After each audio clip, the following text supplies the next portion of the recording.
La démocratie, c'est une quête permanente. Elle n'a jamais fini d'être construite.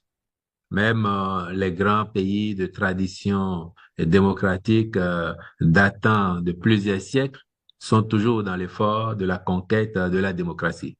C'est pour dire que, en soi, il n'y a de démocratie parfaite nulle part.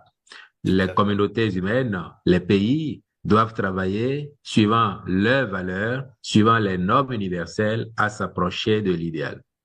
Au Bénin, en 2016, nous avions une démocratie particulière que le président Boni Yayi appelait une démocratie Nescafé. Tout C'était à une fait. démocratie où l'anarchie régnait. Une démocratie où, avec 279 partis politiques décomptés en octobre 2019, aucun d'eux ne pouvait conquérir le pouvoir d'État. C'est paradoxal quand on est dans une démocratie.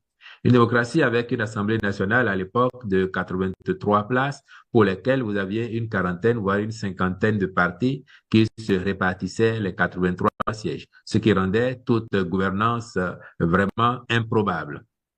Une démocratie dans laquelle les écoles et les centres de santé étaient fermés la moitié de l'année, pour ne pas dire les deux tiers de l'année, pour faire de grève.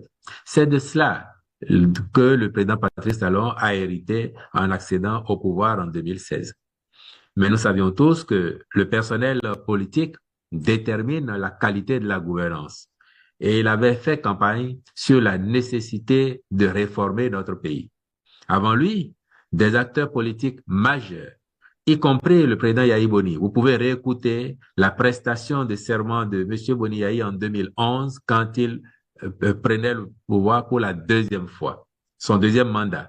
Dans cette prestation de serment, il affirmait déjà la nécessité d'oser faire des réformes, en particulier les réformes politiques, la réforme du système partisan plus spécifiquement.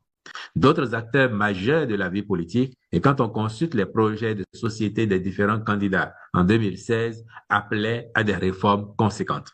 Il reste que, entre les intentions, entre les annonces, entre les promesses et les actes, il y a un grand fossé que par le passé, nous n'avons pas souvent vu nos dirigeants faire. Or, à la différence de ses prédécesseurs, le président Talon, lui, il a décidé de rester fidèle aux promesses, de prendre à bras le corps la situation sur la base du diagnostic qui a été fait par les uns et les autres et qui appelait effectivement des réformes hardies. Mais nous savons aussi, comme l'enseignerait La Rochefoucauld, que même les changements les plus souhaités ont leur mélancolie. À plus forte raison, ce que l'on n'a pas souhaité. C'est ça qui fait que lorsqu'il s'est mis à appliquer son programme de société, à être conforme aux engagements qu'il a pris avec le peuple qui lui a fait confiance, certains tout de suite, ayant compris que la cadence a changé, qu'on a affaire à un homme d'État et non plus à un politicien comme ceux qu'on a connus avant, ont embouché la trompette de ce que la démocratie serait en danger. Vous en conviendrez, professeur Baloubi, que dès lors qu'on vous demande de la rigueur, on demande aux uns aux autres de se conformer aux tests et de bien se comporter, alors que par le passé, ils étaient habitués à faire tout et n'importe quoi, ils ont le sentiment qu'on leur arrache une partie de leur liberté. Nous avons fait des réformes, c'est vrai, difficiles, très difficiles, mais des réformes courageuses aussi. Au départ, certaines d'entre elles étaient incomprises, mais aujourd'hui, promenez votre micro au sein des populations béninoises, elles vous le diraient. Vous faites n'importe quel sondage, demandez aux Béninois, est-ce qu'ils voudraient que demain, les écoles, les hôpitaux béninois recommencent à être fermés pour faire de grèves intempestives? Ils vous diront non.